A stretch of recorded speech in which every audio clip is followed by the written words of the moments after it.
Hello students, स्वागत है आपका एक बार फिर हमारे ऑनलाइन प्लेटफॉर्म पर। आज की क्लास में कुछ क्वेश्चन प्रैक्टिस करेंगे, एमसीक्यूज लगाएंगे मिरर से रिलेटेड।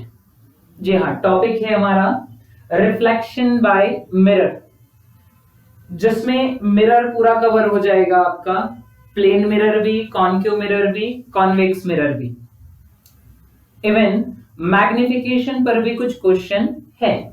तो ओवरऑल पूरा का पूरा जो रिफ्लेक्शन वाला पार्ट है, परावर्तन वाला, वो आज सॉल्व करेंगे, है ना। काफी क्वेश्चन हो सकता है आपसे बनते हो, कुछ ऐसे भी क्वेश्चन होंगे जो आपसे ना बने, है ना। तो सीखेंगे, पढ़ेंगे साथ में। स्टार्ट करते हैं फर्स्ट क्वेश्चन के साथ, ठीक है। न्यूमेरिकल्स है तो न्यूमेरिकल्स को सॉल्व करने का तरीका होता है कुछ, है ना। थोड़ा सा आप सुन लिए उसके बारे में, फिर करते हैं फॉलो उसको। जैसे फॉर एग्जांपल मान लीजिए आपके पास एक क्वेश्चन आ रहा है, तो आप उसको कैसे सॉल्व करते हैं। फर्स्ट थिंग होती है उसको केयरफुली आपको क्या करना है, रीड करना है। बट रीड मींस ऐसा नहीं होता कि आप उसको रीड करने लगे हो तो पढ़ ही रहे हो बस। रीड करते टाइम जो माइंड का वर्क है वो अंडरस्टैंडिंग वाला चालू होना चाहिए, और उसी के साथ आपको वैल्यू बाहर निकालनी होती है। ओके, क्वेश्चन क्या बोल रहा है, उसके द्वारा क्या दिया जा रहा है, क्या गिवन किया जा रहा है, उसको अंडरस्टैंड करना बहुत जरूरी होता है। रीडिंग मतलब पढ़ना नहीं, समझना है, ठीक है। समझते जाएंगे, वैल्यू नोट डाउन करेंगे, और वैल्यू नोट डाउन करने के बाद फिर क्या होगा, जिस चीज को पूछा गया है, लास्ट थिंग क्या, जिस चीज को पूछा गया है कि मुझे कैलकुलेट क्या करना है वो बताना होगा। जब ये सारी चीजें हो जाए तो आपको एक फॉर्मूला मिल जाएगा, सुटेबल फॉर्मूला, और उस सुटेबल फॉर्मूला को आप लगाओगे। कैलकुलेशन अगर आपका परफेक्ट है तो इजीली आंसर आ जाएगा, ठीक है।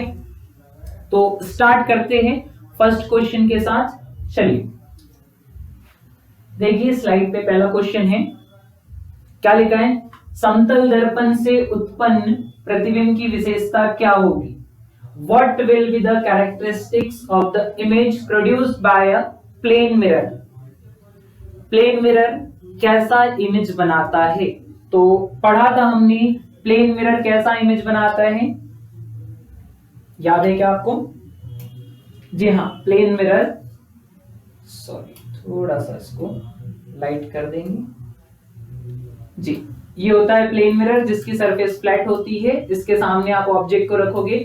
इमेज कहां बनता है, इसके पीछे बनता है, दर्पण के पीछे। दर्पण के पीछे बनने वाला प्रतिबिंब कैसा होता है, वर्चुअल होता है, आभासी होता है।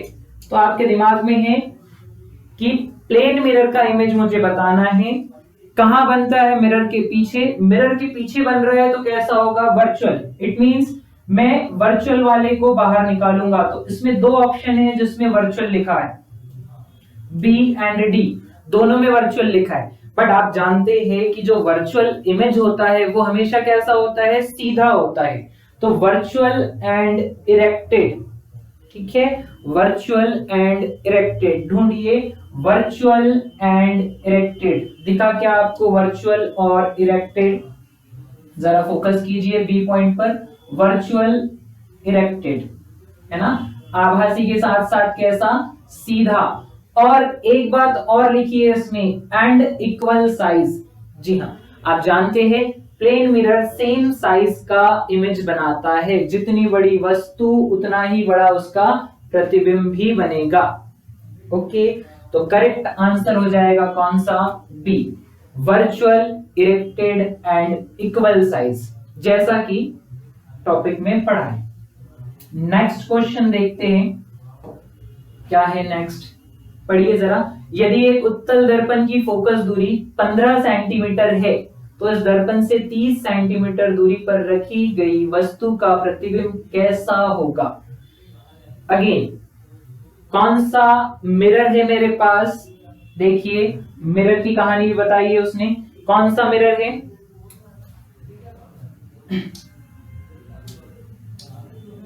चलिए उत्तल दर्पण है। उत्तल दर्पण आपको पता है कैसे बनता है, सिंपल सा अगर मैं ड्रॉ करूं तो this one is the convex mirror, ये हो गया कॉन्वेक्स ड्रॉ। आपको पता है दोनों कंडीशन में, है ना, इनफाइनाइट पर हो या पोलर इनफाइनाइट के बीच में हो, इमेज कहां बनता है, इसी तरफ बनता है और छोटा बनता है इमेज, काफी छोटा। फोकस पर बने तो पॉइंट साइज का होता है, और अगर फोकस से थोड़ा आगे बन रहा, सॉरी पोलर फोकस के बीच में बन रहा होगा तो थोड़ा सा बड़ा बन जाएगा। ओके, तो क्या बोल रहे हैं, उत्तल दर्पण फोकस दूरी कितनी है 15 सेंटीमीटर, और दर्पण से वस्तु को कितनी दूर रख रहे, 30 सेंटीमीटर पर रख रहे हैं। इमेज कैसा बनेगा? हालांकि ये जो वैल्यू है इनका कोई यूज ही नहीं है यहाँ पर। क्यों कोई यूज ही नहीं है? क्योंकि आप जैसे ही पढ़ते हो कि कॉन्वेक्स मिरर आ रहा है, अब आप देखिए आपके पास वैल्यू भी गिवन है but no need of anything, है ना, वैल्यू की तो जरूरत ही नहीं, बिल्कुल नहीं है। आप जैसे ही पढ़ोगे यहाँ पर क्या पढ़ोगे, उत्तल दर्पण आपको समझ में आ जाएगा। क्या? छोटा, वर्चुअल। क्यों? क्योंकि मिरर के पीछे बन रहा है तो वर्चुअल है, और आप जानते हैं क्या, कॉन्वेक्स मिरर हमेशा छोटा इमेज बनाता है। तो मेरे पास 2 पॉइंट निकल के आ गए, कैसा, वर्चुअल और छोटा। तो मैं इसमें ढूंढूंगा वर्चुअल एंड स्मॉल। ये देखिए डी नंबर का ऑप्शन क्या दिख रहा है, वर्चुअल एंड स्मॉल, आभासी और छोटा। ये हो जाएगा करेक्ट आंसर। मींस वैल्यू दी है फिर भी मुझे किसी फॉर्मूले की नीड नहीं है, क्योंकि मैंने कॉन्वेक्स, कॉनकेव और प्लेन मिरर की हर एक कंडीशन पढ़ी है अच्छे से। और अगर आपने कंडीशन पढ़ी है तो आपको इजीली आंसर इसका आ जाएगा।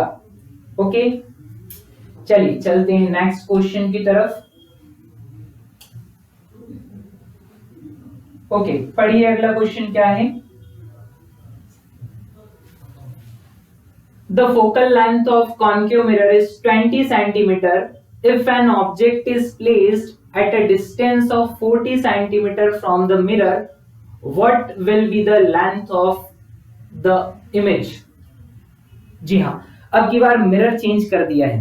तो पढ़ने का तरीका यह है कि मैंने पहले इतना पढ़ा, मेरे पास क्या आया, कॉनकेव मिरर, वो भी किस फोकल लेंथ का, 20 सेंटीमीटर का। इट मींस मेरे पास है कॉनकेव मिरर, मैं चाहे तो उसको ड्रॉ भी कर सकता हूं, this one is the concave mirror, है ना। इस कॉनकेव मिरर से कितनी दूरी पर, 20 सेंटीमीटर की दूरी पर क्या है, फोकस है। फोकल लेंथ 20 है, मतलब यहां से लिख दो कितना, 20 सेंटीमीटर। यहां पर क्या मिल जाएगा, फोकस मिल जाएगा, एफ मिल जाएगा, ठीक है। फिर क्या बोल रहा है, if N object is placed at a distance of 40 centimetre, तो इसका फोकस कहां हो गया, ये हो गया इसका फोकस 20 सेंटीमीटर की दूरी पर, और ऑब्जेक्ट को कहां रख रहा है वो, 40 सेंटीमीटर की दूरी पर, मिरर से 40 सेंटीमीटर की दूरी पर। तो ये हो गया मिरर, यहां से 20 यहां तक है, तो और 20 कितना हो जाएगा, यहां से यहां तक के 20, 40 हो जाएगा ओवरऑल। तो ऑब्जेक्ट को रख दिया है उसने 40 सेंटीमीटर पर। नाउ आपको पता है कि पोल से फोकस जितनी दूरी पर होता है उतनी ही दूरी पर कौन हो जाएगा, सी हो जाएगा, centre of curvature. It means examiner क्या बोल रहा है, एग्जामिनर बोल रहा है कि उसने ऑब्जेक्ट को सी पर रखा है, सी सेंटर ऑफ कर्वेचर, वक्रता केंद्र। अगर वस्तु वक्रता केंद्र पर रखी जाए, किसके सामने, कॉनकेव मिरर के सामने, तो उसका प्रतिबिंब भी कहां बनता है, वक्रता केंद्र पर ही बनता है। और तो और अगर ऑब्जेक्ट और इमेज की डिस्टेंस सेम होती है तो दोनों के साइज भी कैसे होते हैं, सेम होते हैं। तो इन दोनों के साइज भी कैसे हो जाएंगे, सेम, है ना।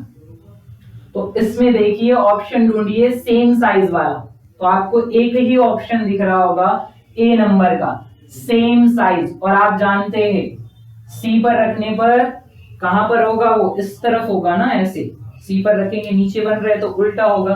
So answer is same size होगा, और कैसा होगा, उल्टा होगा, real, inverted and same size का, ठीक है, समान आकार का और उल्टा। डन। तो ये सारी चीजें विदाउट कैलकुलेशन हो रही है। आप देखिए इधर कुछ ज्यादा नहीं, न्यूमेरिकल जैसा दिख रहा है, पर मैंने कोई फॉर्मूला नहीं लगाया।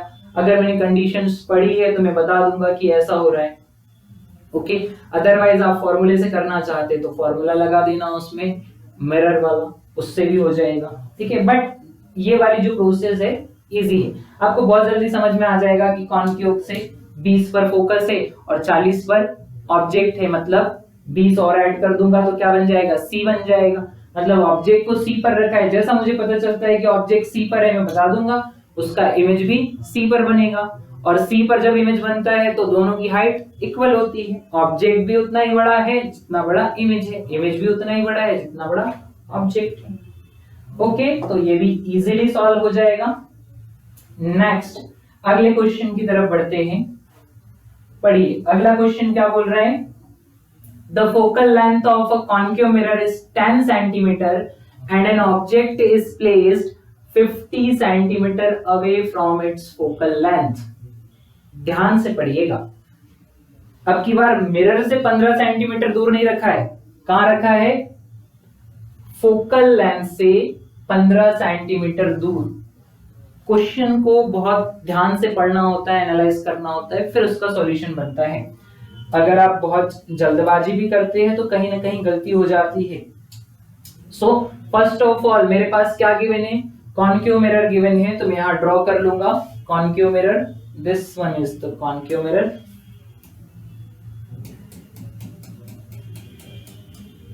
ये क्या हो गया, कॉन्केव मिरर हो गया है ना। प्रिंसिपल एक्सेस एक पास कर देते हैं, तो ये प्रिंसिपल एक्सेस पास कर दिया मैंने, बस रफली वर्क कर रहे। अब इस पे क्या बोल रहे हैं, फोकल लेंथ कितनी है, 10 सेंटीमीटर, तो यहां पर कहीं पर मैं फोकस मान लेता हूं, कितना है ये, 10 सेंटीमीटर है। Okay, now N object is placed 15 centimetre away from its focal length. उसकी जो फोकस दूरी है वहां से कितनी दूरी पर रखा गया है, फोकस दूरी से 15 सेंटीमीटर, तो यहां से अगला 15 सेंटीमीटर, तो ये आ जाएगा क्या, 15 सेंटीमीटर दूर। ऐसे यहां पर क्या रखा गया है, ऑब्जेक्ट रखा गया है, ठीक है, ऑब्जेक्ट की पोजीशन मिल गई।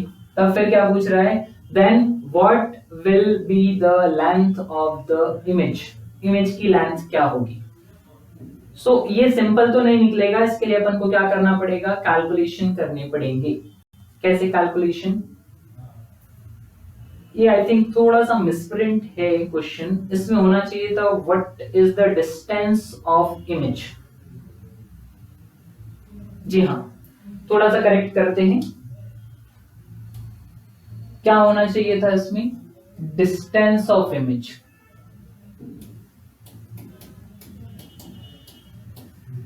है ना, प्रतिबिंब की दूरी। ओके, प्रतिबिंब की दूरी पूछिए, मतलब क्या पूछ रहा है आपसे, वो v पूछ रहा है, v फॉर क्या था, डिस्टेंस ऑफ इमेज। तो मैं फटाफट से फॉर्मूले पे जाऊंगा, 1/f इक्वल टू 1/v फिर प्लस 1/u। मिरर वाले में प्लस आता है ना, याद रखना पड़ेगा, फॉर्मूले आपको आने चाहिए। प्रीवियस क्लासेस आप देख सकते हैं, आपको सारी चीजें समझ में आ जाएगी, फॉर्मूला कैसा है, क्या है उसमें, कौन सी चीजें क्या है। फिर भी मैं भी बता देता हूं, f फॉर फोकल लेंथ है, v क्या है, इमेज की डिस्टेंस, प्रतिबिंब की दूरी, और u क्या है, वस्तु की दूरी, है ना। All distance are calculated from pole. जो मिरर होता है उसको एक्सिस जिस पॉइंट पर कट करता है, इसको क्या बोला जाता है, पोल बोला जाता है, ठीक है। तो ऑब्जेक्ट यहां रखा है अगर उनने, तो जो पोल से ऑब्जेक्ट की डिस्टेंस है वो कितनी हो जाएगी, जरा देखिए, 10 और 15 कितनी हो जाएगी, 10 और 15 25 सेंटीमीटर हो जाएगी, ठीक है। तो जो गिवन वैल्यू है वो ये है, f इक्वल टू कितना है, 10 सेंटीमीटर है, यहां दिया है देखिए। और नेक्स्ट u कितना है, तो u गिवन है 15 सेंटीमीटर नहीं है, इसीलिए बोला आपको क्वेश्चन ध्यान से पढ़ना, लिखा क्वेश्चन में 15 सेंटीमीटर, बट कहां से है वो, फोकल लेंथ से, तो फोकल लेंथ छोड़कर बोल रहा है, तो 15 और 10 कितना हो जाएगा, 25 सेंटीमीटर हो जाएगा। ये दो वैल्यू निकाल ली मैंने, अब इनको रखूंगा। बट आपको पिछले लेक्चर में समझाया था, साइन कन्वेंशन बहुत ज्यादा इंपॉर्टेंट होता है। अब विदाउट साइन फॉर्मूले में डायरेक्ट वैल्यू नहीं रख सकते, तो मुझे देखना पड़ेगा क्या, कि जो कॉन्केव मिरर है उसका फोकल लेंथ पॉजिटिव होती है या नेगेटिव। तो कॉन्केव मिरर ऐसे आएगी, लाइट रे टक्कर करेगी इस तरफ, ये दिखा फोकस, इस तरफ फोकस है, पोल से इस साइड आना पड़ रहा है, इसलिए कैसा होगा, नेगेटिव होगा। तो मैं यहाँ क्या रखूंगा, जैसे ही tan रखने जाऊंगा मुझे tan के सामने क्या लगाना पड़ेगा, माइनस लगाना पड़ेगा, इक्वल टू 1/v। v तो मुझे कैलकुलेट करना है तो उसका साइन नहीं सोचना है। जी हाँ, इस बात को बहुत अच्छे से याद रखिए, जिस चीज का कैलकुलेशन होता है उसका साइन अपने आप निकल कर आएगा, या तो पॉजिटिव या तो नेगेटिव, आपको उसका साइन नहीं रखना है, ठीक है। तो उसका साइन छोड़ देंगे। u आप जानते हैं u के बारे में, u इज ऑलवेज नेगेटिव, क्योंकि ऑब्जेक्ट हमेशा इधर ही रहेगा। और देख भी लीजिए पोल से इस तरफ आना पड़ रहा है तो कैसा हो जाएगा, नेगेटिव, कितना, 25। नेगेटिव को इस तरफ जाने दो, प्लस हो जाएगा 1/25 माइनस 1/10 इक्वल टू कितना आ जाएगा, 1/v। अब अगली प्रोसेस क्या है, एलसीएम ले लीजिए 25 और 10 का, कितना हो जाएगा एलसीएम, 50 हो जाएगा। नाउ 50 से 25 कट कीजिए जरा, 25 से 50 को कितनी बार जाता है, 2 बार। नाउ 10 से कट करेंगे तो कितनी बार जाएगा, 5 बार, इक्वल टू क्या आ जाएगा, 1/v। फिर घटा दीजिए इसको जरा, घटाएंगे तो कितना बचेगा, -3/50 इक्वल टू 1/v। और कुछ तो मिस्टेक हो गया इसमें, 10 50। चलिए देखते हैं आगे सॉल्व करने के बाद। नाउ 1/v माइनस 3/50 क्या हो जाएगा, ये कट करोगे इसको, कट करने के बाद कितना आ जाएगा, ये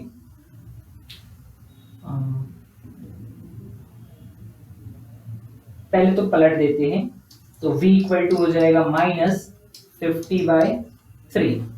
अभी 3 से काट दो उसको, कितने बार कटेगा, 16 बचे कितने, 2, फिर 18 बचे कितने, 2 फिर 18, 16.66। ये आ गया क्या, v। The focal length of a concave mirror is 10 cm and object is placed 15 cm away from its focal length। 15 कर दिया, 15 10 हो गया 25। Then what will be the length of image?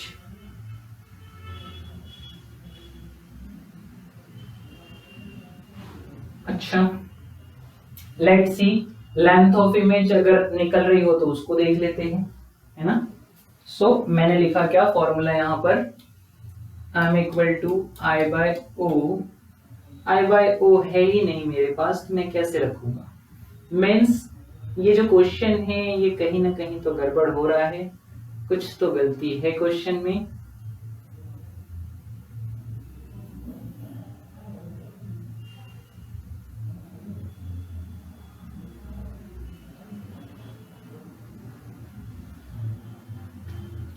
I/O V/U minus का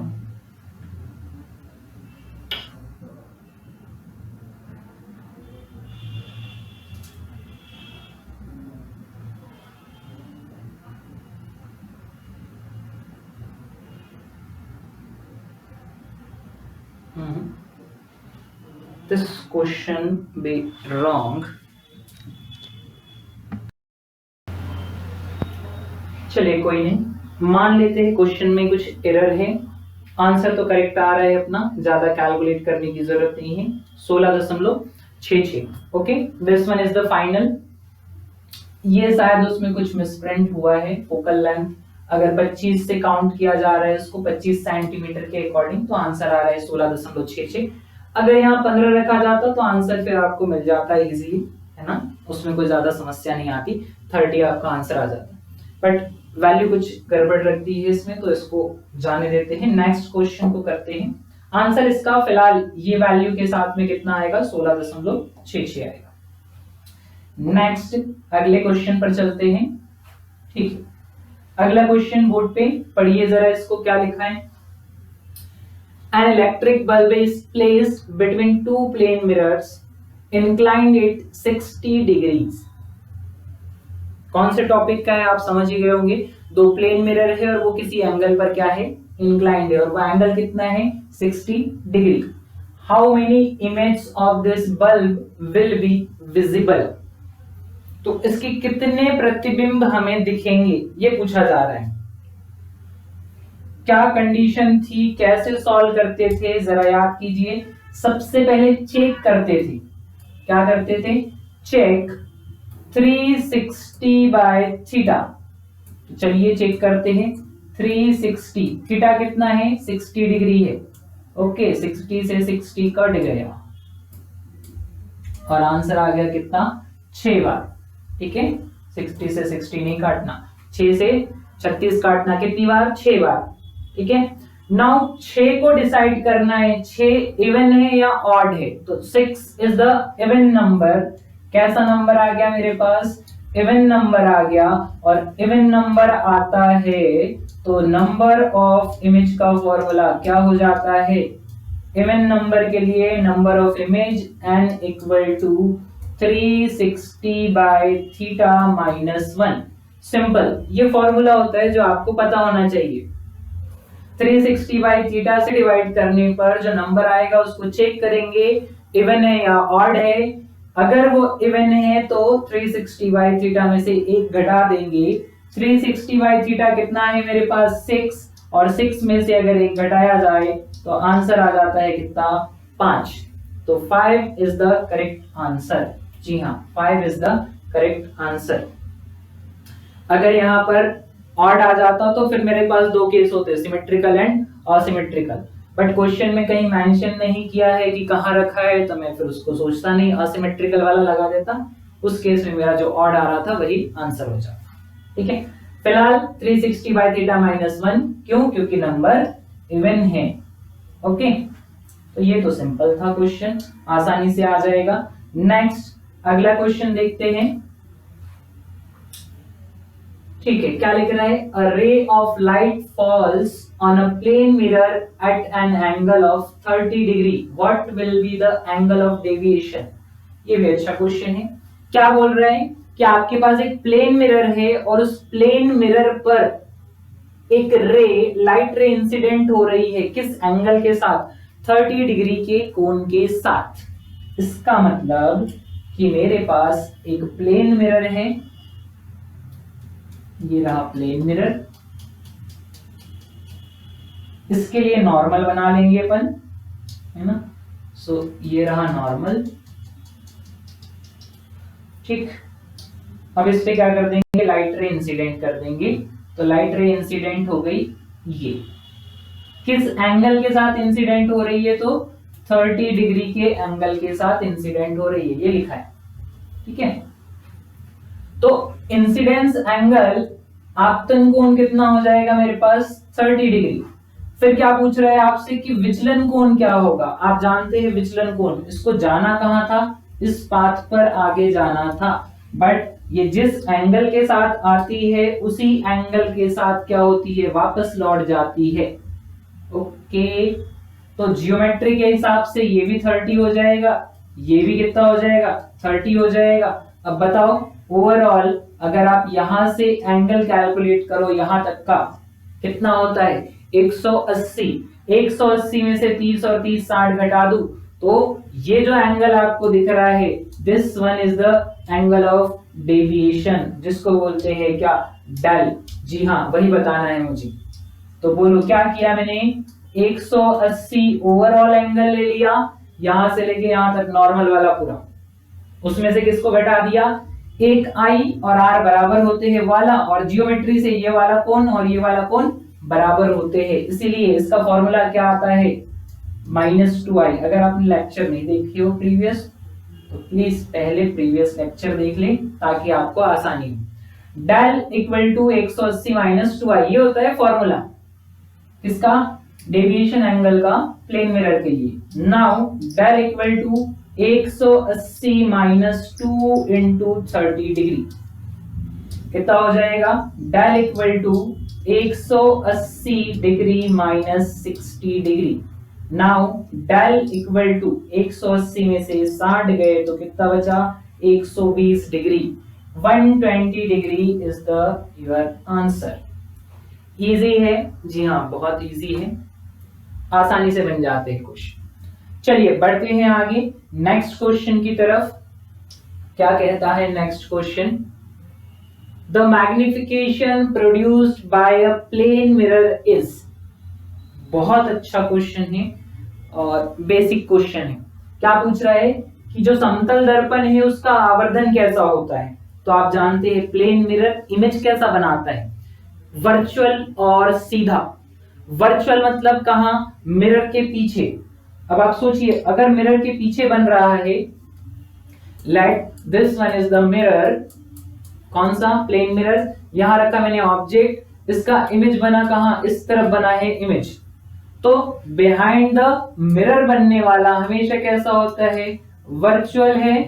तो जब मैं इसके लिए डिस्टेंस कैलकुलेट करूंगा तो मुझे इसी तरफ जाना पड़ेगा, जी हाँ इसी तरफ जाना पड़ेगा, और इस तरफ जाने वाली डिस्टेंस कैसी होती है, पॉजिटिव। ओके, तो v कैसा आ जाएगा, पॉजिटिव। और अगर आप देखें तो ऑब्जेक्ट ऊपर है, सेम टू सेम इमेज भी एक्सिस के ऊपर ही बनेगा। तो जो m equal to I by O होता है, इसमें i भी कैसा होगा, पॉजिटिव, और o भी कैसा होगा, पॉजिटिव। तो इसका जो मैग्निफिकेशन आएगा वो कैसा हो जाएगा, पॉजिटिव। और अब आप जानते हो जितनी दूरी पर इमेज है उतनी दूरी पर, सॉरी जितनी दूरी पर ऑब्जेक्ट है उतनी दूरी पर इमेज भी है। इट मींस दोनों का साइज कैसा होगा, बराबर होगा। बराबर होगा तो दोनों एग्जैक्टली कट जाएंगे और कितना आ जाएगा, 1। इट मींस प्लेन मिरर का मैग्निफिकेशन कितना होता है, +1 होता है। जी हाँ, +1, ना -1 ना 0, कितना होगा, +1। 1 इसलिए क्योंकि इमेज का साइज और ऑब्जेक्ट का साइज बराबर होता है। ठीक है, ये भी इजी। आगे बढ़ते हैं, नेक्स्ट क्वेश्चन को करते हैं। The minimum distance between an object placed in front of a concave mirror and its real image will be. जी हाँ, क्या नोटिस किया आपने पढ़ते टाइम, चलिए देखते हैं कि एक मेरे पास क्या है, कॉन्केव मिरर है। मैं छोटा सा कॉन्केव मिरर एक ड्रॉ कर लूं, ठीक है। अब क्या बोल रहे हैं कि उसको मिनिमम डिस्टेंस चाहिए, न्यूनतम दूरी चाहिए, किसके किसके बीच की, वास्तविक प्रतिबिंब और किसी वस्तु के बीच की। तो लेट ये हो गया क्या, प्रिंसिपल एक्सिस हो गया।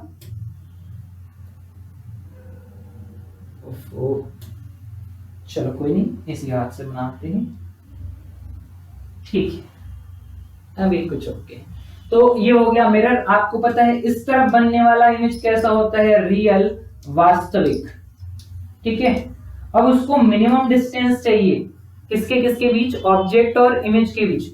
तो आपको कहां रखना पड़ेगा, अब आप सोचिए अगर मैं इनफाइनाइट पे ऑब्जेक्ट रखूं तो इमेज कहां बनता है, फोकस पर बनता है ना। फिर जैसे ही इमेज, ये ऑब्जेक्ट पास में लाता हूं, इमेज थोड़ा इधर आने लगता है, ऐसे ऐसे। तो ऑब्जेक्ट जैसे जैसे पास में आता है, इमेज दूर जाते जाता है। बट एक केस है, कौन सा, वक्रता केंद्र वाला, जिसपे मैं ऑब्जेक्ट को रखता हूं तो मुझे एग्जैक्टली वहीं पर क्या बनती है, क्या मिलती है, इमेज मिलती है। जहां ऑब्जेक्ट रखा जाएगा उसी प्लेस पर क्या बनेगा, प्रतिबिंब भी बनेगा। तो इस केस में इन दोनों के बीच की दूरी क्या हो जाएगी, एग्जैक्टली सेम हो जाएगी। ओके, तो वह न्यूनतम दूरी क्या हो सकती है, जी हां 0 होगी, 0। मींस एक ऐसा भी केस आता है जहां पर ऑब्जेक्ट और इमेज के बीच की दूरी कैसी हो जाती है, 0 हो जाती है। तो अगर वो मिनिमम बोल रहा है, न्यूनतम बोल रहा है ना, मिनिमम डिस्टेंस, तो मुझे मिनिमम ही सोचना है, और क्या हो सकता है ये नहीं सोचूंगा, मैं मिनिमम सोचूंगा। एंड मिनिमम इज द 0, क्योंकि दोनों एक ही प्लेस पर है। तो दोनों के बीच की दूरियां कैसी हो जाएगी, 0 हो जाएगी। नेक्स्ट, अगला, a person run towards a mirror at a speed of 15 meter per second. What will be the speed of the image relative to the person? आपको समझाया था प्लेन मिरर पढ़ाते समय, बहुत ध्यान से सुनिए क्या बोल रहा हूं। 2 तरीके से स्पीड पूछी जाती है, एक with respect to mirror and another is with respect to person. ठीक है, तो मिरर के रिस्पेक्ट में अगर आपसे पूछा जा रहा है तो आपको फिर रिलेटिव वेलोसिटी से कुछ नहीं लेना देना। बट अगर पर्सन के रिस्पेक्ट में है तो रिलेटिव वेलोसिटी आ जाएगी, क्योंकि इमेज भी आपकी तरफ आएगा और आप भी इमेज की तरफ जाओगे। इट मींस रिलेटिव वेलोसिटी का फॉर्मूला लगेगा। तो पहले तो मैं ये चेक कर रहा हूं क्या कि किसके रिस्पेक्ट में पूछा है। तो आप देखिए व्यक्ति के सापेक्ष पूछा है, विथ रिस्पेक्ट टू पर्सन, है ना, पर्सन के रिस्पेक्ट में पूछ रहा है। तो क्या हो जाता है, शॉर्टकट बताया था आपको, सीधे डबल कर दीजिए। क्यों? क्योंकि आप जितनी स्पीड से जाओगे मिरर की तरफ, इमेज भी उतनी स्पीड से आएगा। लेट प्लेन मिरर बना लिया है, एक पर्सन है, पर्सन तो अच्छे से बनाते आ जाता है। ये पर्सन है, कितनी स्पीड से जा रहा है, 15 मीटर पर सेकंड की स्पीड से जा रहा है। तो ये 15 मीटर पर सेकंड की स्पीड से मान लीजिए उधर जा रहा है। अब क्या करेगा मिरर, इसका इमेज बनाएगा, ये इमेज बना दिया।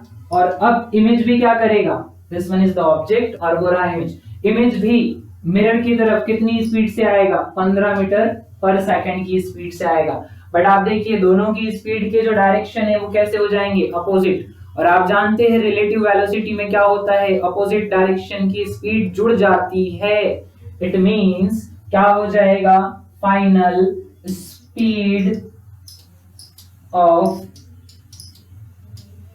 Image with respect to person क्या हो जाएगी जुड़कर, 15 प्लस 15, 15 और 15 दोनों जुड़ जाएंगे और फाइनली हो जाएगा कितना, 30 मीटर पर सेकंड। अगर वो बोलता एग्जामिनर कि दर्पण के सापेक्ष इसका जो वेग है या चाल है कितनी है, तो मैं बोलता 15 मीटर पर सेकंड। पर व्यक्ति के, पर्सन के रिस्पेक्ट में पूछेगा तो फिर आपको जोड़ना ही पड़ेगा, क्योंकि 15 की स्पीड से ये जाएगा और 15 की स्पीड से वो आएगा। तो ओवरऑल दोनों के बीच की स्पीड कितनी हो जाएगी, 30, है ना। तो करेक्ट आंसर इज 30 मीटर पर सेकंड। जी हाँ, यहां तक कोई समस्या क्या, बहुत आसान है, धीरे धीरे आ जाएगा सारा। बस क्वेश्चन प्रैक्टिस करते रहनी पड़ती है, फिजिक्स इजी होता है, कोई कोई क्वेश्चन ही अटकते हैं कभी कभार। चलिए next, the actual time seen in a clock is 3:25। मतलब घड़ी में क्या समय दिखाया जा रहा है, वास्तविक समय 3:25। When it is seen in a plane mirror, what will be the time appear? मतलब अगर इसको समतल दर्पण में देखा जाए तो क्या समय दिखाई देगा। इसके लिए एक वीडियो बना हुआ है हमारा, आप चाहे तो देख सकते हैं। क्या, मिरर में क्लॉक इमेज को देखना, है ना, क्लॉक इमेज इन मिरर। चलिए देखिए क्या कॉन्सेप्ट था, बहुत आसान है। कॉन्सेप्ट पे बात करते हैं सीधे, कि पहले तो टाइम को आप देख लीजिए कौन से फॉर्मेट में दिया गया है। वैसे एक्चुअल टाइम मेरे पास कितना होता है, 12 आवर का होता है। अगर मेरे पास क्वेश्चन में आवर गिवन होता तो मैं उसको 12 से सीधे घटा देता, ठीक है, ये पहला फॉर्मेट। फिर आवर के साथ मिनट दिया है तो 12 आवर को मैं क्या लिख सकता हूं, 11:59 मिनट लिख सकता हूं। जी हाँ, ये रहा दूसरा फॉर्मेट। जब मेरे को आवर के साथ साथ मिनट गिवन रहेगा तो आवर के साथ मिनट वाले के लिए मैं क्या लगाऊंगा, 11:59। आप जानते हैं 59 मिनट जैसे ही एक बढ़ाओगे कैसा हो जाएगा, 60 हो जाएगा और इधर आ जाएगा। ओके, नाउ नेक्स्ट थिंग क्या है आगे, अगर वो सेकंड में देता है तो कितना हो जाएगा, 11, है ना, 59 और इधर क्या आ जाएगा, 60। अब किस में आ गए अपन, सेकंड में आ गए। तो सेकंड के लिए वो रही वॉच, एक सेकंड, 11:59, 11:60। जी हाँ, ऐसे करेंगे, थोड़ा सा कुछ 11:60 होना चाहिए यहाँ, हाँ 11 और 60। अब सही, 60 मिनट का 1 आवर हो जाएगा और वो इसमें जुड़ेगा तो कितना हो जाएगा, 12। बाकी यहां से सेकंड बाहर निकालना था इसलिए 1 मिनट को मैंने कहा ले जा लिया, उधर ले जा लिया ना, 1 मिनट उधर लग गया है, तो कितना हो गया 11 60 59। देखिए 60 सेकंड का 1 मिनट होता है, इसमें एक जुड़ेगा तो ये क्या हो जाएगा 11 60 हो जाएगा, और 11 60 60 मिनट का फिर एक आप इसमें जोड़ोगे तो कितना हो जाएगा 12 आवर हो जाएगा। ओके, तो 11 60 होता है, वो 11 59 लिख गया था। नाउ फॉर्मेट चेक करो क्या है, 3 25 मतलब 3 आवर है और 25 मिनट है, तो मैं कौन सा फॉर्मेट सेलेक्ट करूंगा 11 60 वाला।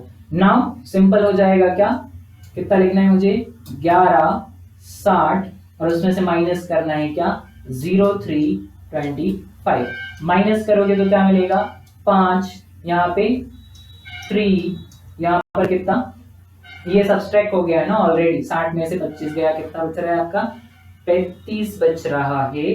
अब 11 में से 3 गए तो कितना बचेगा 8। इट मींस अगर आप इसकी मिरर इमेज देखोगे तो कितना मिलेगा आपको 8:35। जी हाँ, बस घटाना होता है, सब्सट्रैक्ट करना होता है। अगर आवर है तो सीधा आप इसमें से घटा दीजिए, है ना।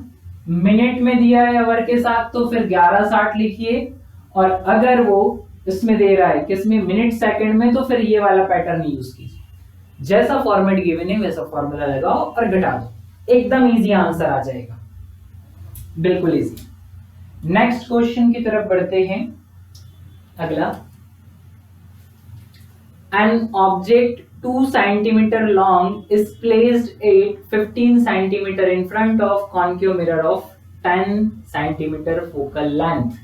कैसा मिरर है, अवतल दर्पण है, अवतल दर्पण कितना जिसकी फोकल लेंथ कितनी है 10 सेंटीमीटर, और ऑब्जेक्ट 2 सेंटीमीटर ऊंचा है और कहां रखा है 15 सेंटीमीटर। इसको थोड़ा सा अगर आप ड्रॉ कर लो तो चीजें इजी हो जाती है, वैसे आप डायरेक्ट वैल्यू भी निकाल सकते हैं, एग्जाम में ड्रॉ करने की जरूरत नहीं, बट अभी मैं जस्ट ड्रॉ करके बता रहा हूं आपको। ये कॉन्केव मिरर है, ठीक है, इसका जो फोकल लेंथ है, फोकस कितनी दूरी पर है 10 सेंटीमीटर, तो लाइट की यहां से यहां तक की कितनी डिस्टेंस है ये 10 सेंटीमीटर है, मिल गया मुझे focus. Okay, now next thing क्या बोल रहे हैं 15 सेंटीमीटर पर उसने ऑब्जेक्ट रखा है, तो 10 से थोड़ा सा दूर ले लो, यहां पर ये हो जाएगा क्या 15 सेंटीमीटर, 15 सेंटीमीटर पर ऑब्जेक्ट रख दिया मैंने। क्या बोल रहा है ऑब्जेक्ट कितना ऊंचा है 2 सेंटीमीटर ऊंचा है। अब मैं वैल्यू, ये सारी वैल्यू लिख देता हूं, तो u कितना दिख रहा है आपको, सॉरी प्लीज बचाते, u इक्वल टू कितना दिख रहा है 15 सेंटीमीटर दूर रखा है ऑब्जेक्ट, फोकल लेंथ कितनी है 10 सेंटीमीटर है, ऑब्जेक्ट की जो हाइट है वो कितनी है, ऑब्जेक्ट की हाइट वो बोला जाता है कितनी है 2 सेंटीमीटर। क्या पूछ रहा है मेरे से वो, the size and nature of image, मतलब जो प्रतिबिंब बन रहा है उसका साइज क्या है, आई क्या है, और उसका नेचर, नेचर मतलब वो रियल है, वर्चुअल है ना, वास्तविक या आभासी है। तो चलिए देखते हैं, साइन से मैं बता सकता हूं, वैसे तो आप अभी समझदार होंगे तो वैसे ही बता देंगे कि सी और एफ के बीच में रखा है किसको, ऑब्जेक्ट को। जब ऑब्जेक्ट सी और एफ के बीच में होता है उस केस में इमेज कहां बनता है, इसी तरफ बनेगा, इस तरफ बनेगा तो उल्टा होगा, है ना। तो उल्टा वास्तविक वाले 2 ऑप्शन करेक्ट हो सकते हैं, ये वाले, ये 2 तो हो गए एलिमिनेट, हटाई दो, आभासी नहीं हो सकता, इनमें से कोई तो शायद हो भी सकता है, कैलकुलेट करने में पता चलेगा, बट मेरे हिसाब से अभी इतना बता सकता हूं मैं कि रियल बनेगा और इसी तरफ बनेगा, इसी तरफ बनेगा मतलब। चलिए आगे बढ़ते, इसी तरफ वाली कहानी तो पूछी नहीं, उन्होंने पूछा है कितना ऊंचा बनेगा, तो ये जो ऑब्जेक्ट है सी और एफ के बीच में रखा हुआ है ना, कैलकुलेट करेंगे उसके लिए एक सिंपल सा फॉर्मूला आपको बताया था मैग्निफिकेशन का, उस फॉर्मूले से आप कर सकते हैं। मैग्निफिकेशन इसलिए लगाता हूं क्योंकि मैग्निफिकेशन में एक तो होता है m equal to I by O, और एक m इक्वल टू ऐसा हो जाएगा जो इन दोनों में क्या करता है, रिलेशन बताता है, क्या हो जाएगा f upon u minus f, f upon u minus f, ठीक है, पढ़ा होगा formula f upon f minus u। दोनों के एम इक्वल होंगे तो एम एम इक्वल कर दो, तो क्या आ जाएगा formula, I by O equal to f upon f minus u. Now value रख दो इधर से देख के, साइन कन्वेंशन जरूर याद रखना, साइन कन्वेंशन नहीं भूल सकते आप, नहीं छोड़ सकते। मुझे थोड़ा सा यहाँ से क्लीन करना पड़ेगा, सो इसको थोड़ा सा क्लीन करते हैं। नाउ देखिए जरा ध्यान से क्या कहानी हो रही है। आई उनने पूछा है तो आई को जैसा का वैसा रखते हैं, उसका साइन भी रखने की जरूरत नहीं है आपको। ओ गिवन है कितना है 2 सेंटीमीटर, और आप जानते हैं वो ऑलवेज पॉजिटिव होता है, तो जस्ट 2 जैसा का वैसा रख दूंगा मैं। ओके, नेक्स्ट थिंग क्या है, नेक्स्ट थिंग है फोकल लेंथ। फोकल लेंथ कितनी दी है 10 सेंटीमीटर, यहाँ निकाल के रखा है, बट कॉन्केव मिरर है तो आप जानते हैं कैसा आएगा, माइनस का 10। ओके, नाउ नीचे किसको रखना है, एफ माइनस यू, तो -10। ओके, ये माइनस किसका हो गया, फॉर्मूले का, और आप जानते हैं यू हमेशा नेगेटिव होता है, तो कितना आ जाएगा, माइनस का 15 आ जाएगा। Means I by 2 equal to कितना, माइनस माइनस प्लस हो जाएगा, और फिर ये गया माइनस का 10। इसको बैलेंस कीजिए, -10 प्लस 15। अब 15 में से 10 को घटा दो, आई इक्वल टू -10 बाई कितना बचेगा, प्लस का 5 इंटू ये वाले 2 को इस तरफ ले आइए आप, ये आ गया 2। नाउ कट कर दीजिए इसको, कितनी बार कटेगा, 2 बार कटेगा।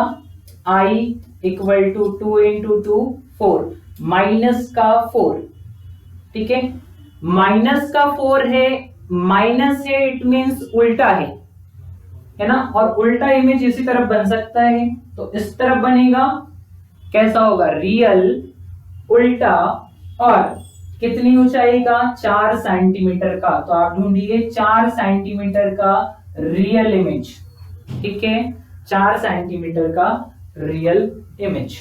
आसान है क्वेश्चन, डायरेक्ट ये फॉर्मूला लगा सकते हैं, या फिर आप मिरर फॉर्मूला से वैल्यू निकाल लोगे, ठीक है, v की, और फिर I by O equal to minus v by u लगाओगे और फिर से सॉल्व कर लोगे। 2 तरीके होते हैं, आपको जिस तरीके से करना है। ये शॉर्टकट वाले फॉर्मूले है ना, कि आप मिरर वाले फॉर्मूले से ऑलरेडी वैल्यू निकाल कर रख चुके हो v की, ठीक है, याद होने चाहिए फॉर्मूले, अगर याद होते जल्दी क्वेश्चन हो जाते हैं, ठीक है। Next, for unit magnification the distance of the object from a concave mirror of focal length 20 cm will be, किसके लिए, इकाई आवर्धन के लिए, यूनिट मैग्निफिकेशन के लिए 20 सेंटीमीटर फोकस दूरी वाले, मींस जो कॉन्केव मिरर है उसकी फोकल लेंथ, फोकस दूरी कितनी है 20 सेंटीमीटर, उससे वस्तु को कितनी दूर रखना होगा। बहुत आसान क्वेश्चन है। यूनिट मैग्निफिकेशन कॉन्केव में एक ही कंडीशन में आता है, कौन सी कंडीशन है वो, third condition, when object is placed on a centre of curvature, वक्रता केंद्र पर जब वस्तु को रखा जाता है तो वस्तु के आकार का ही प्रतिबिंब बनता है, ठीक है, वस्तु के आकार का ही प्रतिबिंब बनेगा, तो m इक्वल टू क्या हो जाएगा, m इक्वल टू फॉर्मूला क्या होता है, I बाई ओ, इमेज और ऑब्जेक्ट दोनों बराबर हो जाएंगे तो कितना आंसर आ जाएगा, 1 आंसर आ जाएगा। और ये होता कहां पे है, थर्ड कंडीशन पर। थर्ड कंडीशन क्या होती है, जब when object is placed on कहां पर, सेंटर ऑफ कर्वेचर, वक्रता केंद्र पर C, ठीक है। तो रख देते हैं, बना लेते हैं एक मिरर जिसकी फोकल लेंथ कितनी बोल रहा है, वो फोकल लेंथ बोल रहा है 20 सेंटीमीटर। ध्यान से देखिए, ये हो गया पोल, यहां से फोकस की दूरी कितनी है 20 सेंटीमीटर। पोल से फोकस जितनी दूरी पर होता है उतनी ही और दूरी पर कौन होता है, C होता है। इट मींस F से C के बीच की डिस्टेंस भी कितनी है 20। अब ओवरऑल डिस्टेंस आप कैलकुलेट कर लीजिए, 20 प्लस 20 कितनी हो जाएगी, 40 centimetre. It means without any formula बताया जा सकता है किसके थ्रू, कंडीशन के थ्रू। कंडीशन को पढ़िए, समझिए और बताइए कहाँ होगा। जो फोकस दूरी है उससे डबल होता है कौन, सेंटर ऑफ कर्वेचर की डिस्टेंस पर सेंटर ऑफ कर्वेचर होता है। सेंटर ऑफ कर्वेचर 30 का डबल करेंगे तो 40 पर मिल जाएगा। जी हाँ, ठीक है, देखते हैं अगला क्वेश्चन। अवतल दर्पण की वक्रता त्रिज्या 40 सेंटीमीटर एवं इसके द्वारा निर्मित प्रतिबिंब का आकार वस्तु से दुगना है, तो वस्तु की दूरी क्या होगी। चलिए, ये भी अच्छा क्वेश्चन है। रेडियस दे रखा है और क्या पूछ रहा है, ऑब्जेक्ट की डिस्टेंस मतलब यू पूछ रहा है। गिवन डेटा में मुझे आर गिवन है, कितना दिया गया है, 40 सेंटीमीटर। मिरर फिर से कौन है, कॉनकेव मिरर। कॉनकेव मिरर पे सबसे ज्यादा क्वेश्चन बनते हैं क्योंकि उसमें वैरायटी होती है, सारे 6 केस होते हैं उसमें। आप समझिए 6 केस है तो बहुत सारे क्वेश्चन बनते हैं इसमें, ठीक है। आर से मुझे एफ निकालना है तो क्या होता है, एफ फोकल लेंथ रेडियस की हाफ होती है, तो कितना आ जाएगा, 40 का हाफ करूंगा तो मेरे पास एफ निकल कर आ जाएगा कितना, 20 सेंटीमीटर, 20 सेंटीमीटर। ये आ गया 20 सेंटीमीटर एफ। आप जानते हैं फोकल लेंथ नेगेटिव होगी, जब मुझे फॉर्मूले में जरूरत पड़ेगी मैं उसको -20 रखूंगा। अब आगे की चीज, इसके द्वारा निर्मित प्रतिबिंब का आकार मतलब इमेज जो है वो ऑब्जेक्ट से कैसी है, डबल। क्या, इमेज ऑब्जेक्ट से डबल है, 2 टाइम्स है। It means I by O equal to कितना हो जाएगा, 2, और 2 ही किसके बराबर होता है, I बाई O, मैग्निफिकेशन। तो इन शॉर्ट हम क्या बोलते हैं, वस्तु जितनी बड़ी होती है वही तो उसका मैग्निफिकेशन, सॉरी प्रतिबिंब जितना बड़ा होता है वस्तु से वही उसका मैग्निफिकेशन होता है। इट मींस क्या बोला जाएगा, ये बोला जाएगा कि मैग्निफिकेशन डबल हो रहा है तो डबल लिख देंगे, इमेज ऑब्जेक्ट का डबल हो रहा है तो ये लिख दिया मैंने मैग्निफिकेशन। अब वस्तु की दूरी पूछ रहा है तो फिर से क्या पूछ रहा है मेरे से, यू पूछ रहा है। आपको पता है m इक्वल टू क्या होता है, f upon f minus you, ये होता है f upon f minus you. इसी को उठाकर लगा देंगे, m की वैल्यू आप जानते हैं तो 2 रख दिया मैंने m की वैल्यू, ठीक है। नेक्स्ट थिंग क्या, f बताइए कितना, 20, पर आप जानते हैं, क्या जानते हैं, जानते हैं कि 20 कैसा रखना पड़ेगा, माइनस वाला रखना पड़ेगा। डन। नेक्स्ट f की जगह -20 और यहां क्या कर दूंगा, माइनस यू। उसका साइन पता नहीं है तो उसको जैसे के वैसे रहने देंगे। दोनों वैल्यू को लेके जाएंगे इस तरफ, आप चाहे तो 2 से 2 कट भी कर सकते हैं। -20 माइनस यू इक्वल टू -20 है ना, इसके डिवाइड में कितना आ जाएगा, 2, तो 2 से इसको काट दीजिए, कितना बचेगा, 10। -20 माइनस यू इक्वल टू कितना आ जाएगा, -10। सब में से माइनस कॉमन लेके कट कर दीजिए, कितना आ जाएगा, 20 plus u equal to 10। Now उसको इस तरफ ले जाओ तो u equal to 10 minus 20, u equal to कितना आ जाएगा, माइनस का 10 सेंटीमीटर। जी हाँ, u नेगेटिव ही आना चाहिए था। गड़बड़ हो रहा है, यहाँ तो 10 सेंटीमीटर है नहीं। r का आधा करा अपन ने कितना, 40, 40 बाई 2, यह आ गया 20, ठीक है। फोकल लेंथ रेडियस की आधी हो गई, 20 सेंटीमीटर। क्या बोल रहा था कि जो इमेज बन रहा है वो ट्वाइस ऑफ ऑब्जेक्ट है तो मैग्निफिकेशन आ गया, तो यहां रख दिया अपन ने मैग्निफिकेशन 2। अब क्या पूछ रहा है, तो वस्तु की दूरी क्या होगी, then the distance of object will be, तो यहां रख दी मैंने डिस्टेंस ऑफ ऑब्जेक्ट, माइनस को निकाल दिया बाहर और कट कर दिया, माइनस को निकाल के बाहर कट कर दिया। फोकल लेंथ कॉनकेव की नेगेटिव होती है, नेगेटिव रख दी है। हाँ, अब क्या गड़बड़ी है इसमें, कोई गड़बड़ी नहीं है। 40 सेंटीमीटर की वक्रता त्रिज्या है, डबल इमेज बन रहा है, बिल्कुल वर्चुअल भी हो सकता है, रियल भी हो सकता है, इट कैन बी एनीथिंग। उसने डिफाइन नहीं किया है वर्चुअल है या रियल है, तो मैं यहाँ आई और ओ के साइन नहीं लिख सकता। अगर वो बता देता मुझे कि रियल है तो मैं आई को नेगेटिव लेता, अगर मुझे बता देता वर्चुअल तो मैं आई को पॉजिटिव लेता, अभी फिलहाल मैंने उसको पॉजिटिव लेकर करा है, वर्चुअल केस को अज्यूम किया है, तो f का साइन रखा माइनस, माइनस माइनस बाहर निकल के कट जाएंगे, ये आ जाएगा कितना 20 प्लस u और उधर बच जाएगा कितना 10। जी हाँ, फिर 20 इधर से जाएगा तो माइनस का हो जाएगा, u equal to minus 10 centimetre. एक केस ये पॉसिबल हुआ। अब देखते हैं अगर रियल इमेज होगा, बिकॉज अब देखो आप यहाँ 60 है, यहाँ 40 है, 20 है, 30 है, इसमें आंसर नहीं मिल रहा, तो आपको अज्यूम करना पड़ेगा कि जो इमेज है वो कैसा है, रियल होगा। अगर इमेज रियल है तो फिर मुझे इतनी कहानी फिर से करनी पड़ेगी। जी हाँ, इतनी कहानी फिर से करनी पड़ेगी। चलिए मान लेते हैं इमेज कैसा है, रियल है, बिकॉज उसने यहाँ कहीं लिखा नहीं है इसलिए अपना आंसर वेरी कर रहा है। अगर वो एक बार बता देता, -2 लेते हैं ना, यहाँ मैग्निफिकेशन कैसा, i को माइनस मान लेते हैं तो -2 आ जाएगा। अगर -2 आ रहा है तो फिर उसको लेकर चलते हैं। Now -2 equal to -20 upon minus का 20 माइनस का u, क्योंकि मुझे u नहीं पता है इसलिए u को क्या ले लिया अपन ने, माइनस ले लिया। अब क्या होगा, ये वाले माइनस से ये वाले माइनस को कैंसिल आउट कर दो, इधर रखो -20 माइनस u इक्वल टू कितना 20, और ये वाले 2 को जाने दो इसके डिवाइड में, तो 2 से 2 कैंसिल आउट हो जाएगा।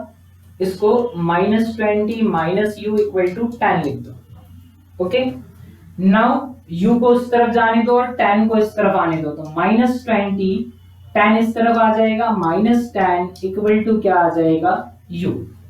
-10 और -20 ऐड होकर कितना हो जाएगा, -30 centimetre, u equal to -30 centimetre. अब 30 को चेक करते हैं जरा। जी हाँ, 30 तो है ऑप्शन में। तो ऐसे देखो क्वेश्चन में मेंशन नहीं है ना, तो आप भी नहीं डिसाइड कर सकते कि वर्चुअल है रियल है। अगर क्वेश्चन मेंशन करता, पहले ही बता देता कि रियल बन रहा है, रियल इमेज फॉर्म हो रहा है, तो रियल इमेज के लिए मैं वहां पहले ही माइनस लेकर चलता, क्योंकि रियल इमेज के लिए आई कैसा होता है, नेगेटिव होता है, तो -2 आ जाता है। ओके, तो दोनों आंसर पॉसिबल थे, इसके 10 सेंटीमीटर भी और 30 सेंटीमीटर भी। को क्रॉस चेक के कंडीशन में आप याद रखिए कि आप जो u निकाल रहे हो वो कैसा आना चाहिए, माइनस आना चाहिए। तो एक ही क्वेश्चन के 2 आंसर है, मुझे 10 नहीं मिला ऑप्शन में, तो मैंने अपना पैटर्न चेंज किया। कई बार ऐसा करना होता है, ऐसा नहीं कि बार बार बार बार उसी को घिसे जा रहे, उसी को किए जा रहे कि अब आंसर आएगा, अब आएगा ना। थोड़ा भरोसा रखिए कैलकुलेशन पर। अगर आपके कैलकुलेशन परफेक्ट है तो आपको फिर मेथड बदलने की जरूरत है। ठीक है, यहां तक आई होप कोई समस्या नहीं हो रही होगी, सारे क्वेश्चन समझ में आए होंगे। ठीक है, बस एक और बचा है, लास्ट क्वेश्चन देखते हैं क्या कहानी है इस लास्ट क्वेश्चन की। चलिए फटाफट से। An object is placed in front of convex mirror. जी हाँ, कॉन्वेक्स मिरर का क्वेश्चन आया। अभी तक कॉन्वेक्स मिरर के क्वेश्चन कम थे, एक ही आया था। कॉन्वेक्स मिरर फटाफट से बना ले। कॉन्वेक्स की सतह कैसी होती है, उभरी हुई होती है, उभरी हुई सतह बना ली मैंने। अब क्या है next thing, if the focal length is 15 centimetre, इसकी फोकल लेंथ कितनी है, इसकी फोकल लेंथ है 15 सेंटीमीटर। मैं यहाँ बना लेता हूँ पोल, और पोल से यहाँ तक की डिस्टेंस कितनी हो जाएगी, 15 हो जाएगी।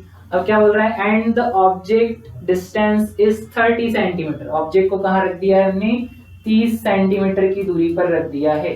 तो लेट कि ऑब्जेक्ट यहां पर रख दिया है हमने, ये रहा ऑब्जेक्ट।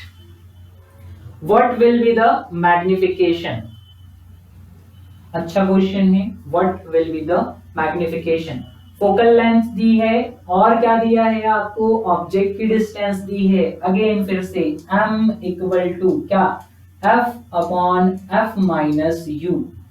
आप जानते हैं कौन सा मिरर है, कॉन्वेक्स। कॉन्वेक्स के लिए f कैसा होता है, f कॉन्वेक्स कैसा होता है, पॉजिटिव होता है। जी हाँ, f कॉन्वेक्स कैसा होता है, पॉजिटिव होता है, जबकि कॉन्केव के लिए नेगेटिव होता है ना। सिंपल है, पॉजिटिव है तो डायरेक्ट वैल्यू उठा के रख दो। m इक्वल टू f कितना दिया है, फोकल लेंथ 15 सेंटीमीटर वो लिखा है। ओके, नाउ 15 माइनस u की वैल्यू हमेशा नेगेटिव होती है, आप जानते हैं u ऑलवेज नेगेटिव। कितना दिया है 30, इस तरफ आना पड़ेगा तो नेगेटिव ही होगा। तो क्या रख दूंगा मैं, ब्रैकेट का यूज करना है ना, माइनस का 30, ये तो फॉर्मूले का था माइनस, इसलिए उसको छेड़ेंगे नहीं। अब माइनस और माइनस का मल्टीप्लाई कितना हो जाएगा, प्लस हो जाएगा 15, और इनको जोड़ दो तो कितना होता है 45, 5 से 5 काट देना। m इक्वल टू पहाड़ा पढ़ो कितना हो जाएगा 1/3, 1/3 हो जाएगा, 1/3 आवर्धन क्या होगा 30 सेंटीमीटर की दूरी, 15 और 30 हो गए 45, 1 बाई कितना हो गया 3। ठीक है, तो इसका आंसर आ जाएगा कितना 1/3 f। ये रहा मैग्निफिकेशन का आंसर 1/3। आई थिंक कुछ थोड़ी सी पीपीटी रॉन्ग बन गई है इनसे। यहाँ क्या आ जाएगा 1/3 आ जाएगा, वो भी पॉजिटिव वाला। फोकल लेंथ तो पॉजिटिव होती है, यू तो 1/3 हो जाएगा। Let 1/3 is the correct answer. यहाँ पे कुछ मिस है। तो ये थी पीपीटी है ना, जिसको सॉल्व किया अपन ने, कुछ क्वेश्चन प्रैक्टिस किए। तो ऐसे ही क्वेश्चन टॉपिक पढ़ने के बाद अगर आप रेगुलर प्रैक्टिस करते हैं तो आपका जो टॉपिक का रिवीजन होता है वो कंप्लीट कहलाता है, कि आपने अपनी तरफ से टॉपिक को कंप्लीट किया। तो जैसे ही हम थ्योरी पढ़ेंगे उसके बाद एक क्वेश्चन शीट लगाएंगे, क्वेश्चन प्रैक्टिस करेंगे, सारे क्वेश्चन बनेंगे। ठीक है, तो आज की क्लास में बस इतना ही। नेक्स्ट क्लास में मिलते हैं नेक्स्ट टॉपिक के साथ। Thank you so much for watching.